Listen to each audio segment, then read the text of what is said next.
ndiye kiongozi mpya wa nchi ya Jamhuri ya Kiislamu ya Iran. Historia ya maisha ya Ayatollah mpya wa Iran, Mujtaba Khamenei. Katika historia ya kisiasa ya Iran, cheo cha kiongozi mkuu wa Jamhuri ya Kiislamu ya Iran, Supreme Leader, ni nafasi yenye nguvu kubwa zaidi kuliko hata rais wa nchi hiyo. Mnamo tarehe 8 Machi 2026, Iran ilimpata kiongozi wake mpya baada ya kifo cha kiongozi wa zamani. Nafasi hiyo ilichukuliwa na Mujtaba Khamenei, mwana wa kiongozi aliyemtangulia Ayatollah al-Hussein Khamenei. Kuteuliwa kwake kulivutia mjadala mkubwa duniani kwa sababu ni mara ya kwanza tangu mapinduzi ya Kiislamu ya mwaka wa 1979 uongozi wa Iran kupita kutoka kwa baba kwenda kwa mwana.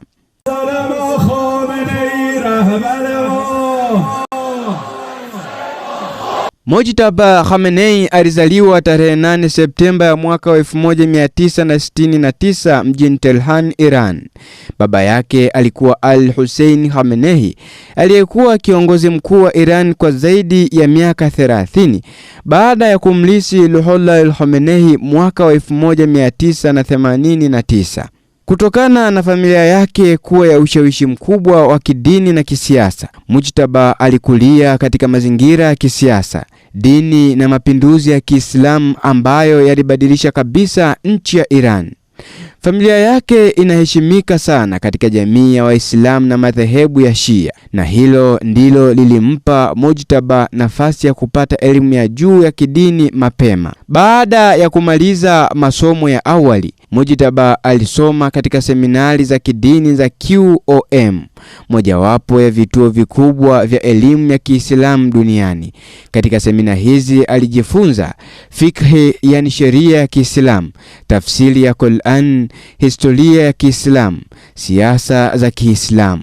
Baadaye alifundisha masomo ya sheria ya Kiislamu katika huwaja vyuo vya dini, na hapo alijijengea heshima katika jamii ya wanazuoni wa Kishia. Ingawa hakuwahi kushika nafasi ya serikali kugombea uchaguzi, Mujtaba Khamenei alikuwa na ushawishi mkubwa nyuma ya pazia katika siasa za Iran kwa miaka mingi zaidi. Alijulikana kwa ushirikiano wake na jeshi la walinzi wa mapinduzi ya Kiislamu la IRGC, kushiriki katika kupanga mikakati ya kisiasa, kushauri viongozi wakuu wa serikali. Wachambuzi wengi walimuona kama mtu mwenye nguvu kubwa kisiasa, licha ya kutokuwa maarufu sana kwa umma. Mnamo mwaka wa 2026, baba yake al-Hussein Khamenei aliuawa katika mashambulizi ya kijeshi yaliyohusishwa Marekani na Israel, tukio lililosababisha mabadiliko makubwa ya kisiasa katika Iran. Baada ya tukio hilo, baraza la wanazuoni lililoitwa Assembly of Experts lilikaa na kuchagua kiongozi mpya. Baada ya mjadala mkubwa na kura, walimteua Mujtaba Khamenei kuwa kiongozi wa tatu wa juu kabisa wa Iran tangu mapinduzi ya mwaka wa 1979. Kama kiongozi mkuu wa Iran, Mujtaba Khamenei ana mamlaka makubwa sana nchini Iran.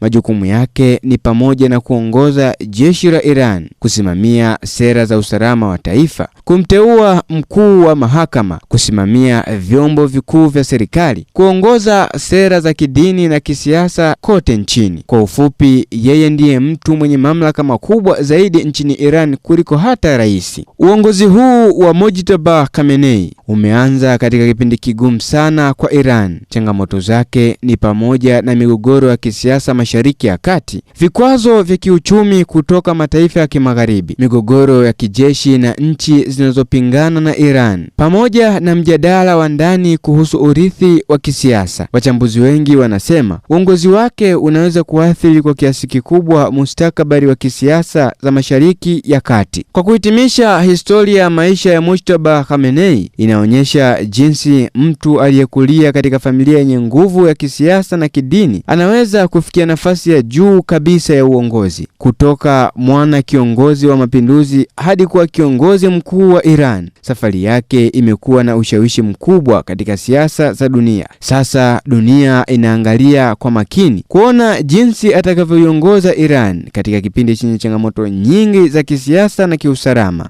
Hii ni Kanyuka TV, kwa habari za uhakika na matukio. Usisite kubonyeza alama ya subscribe. Bonyeza